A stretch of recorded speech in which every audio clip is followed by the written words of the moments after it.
if you're doing it for a big network, there is an enormous outlay of money, there's an enormous outlay of time and energy.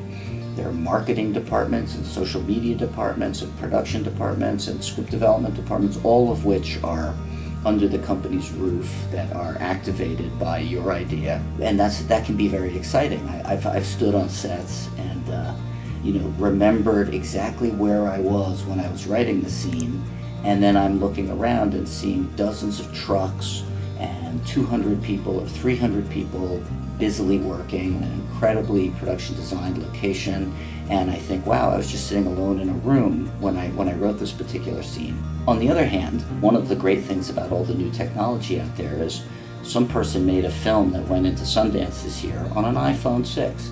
So the fact is, you can now, unlike 10 or 20 or 30 years ago, you can actually go make a high professional quality a film that's exactly the script you want it to be, without a word changed, with nobody fiddling with it, nobody re-editing it. It's yours.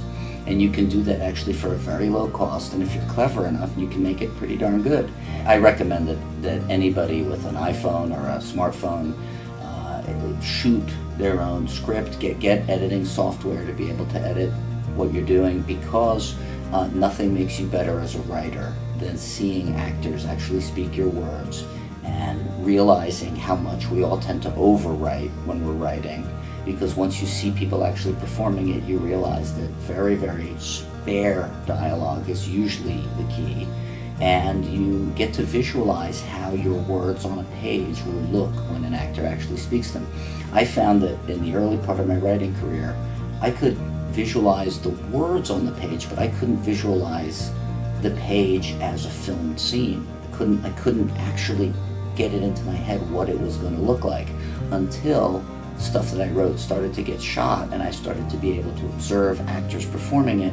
And now when I sit down to write a scene, I can imagine exactly how they might film it. It's not to say they are going to film it that way, but it's much easier to visualize and determine.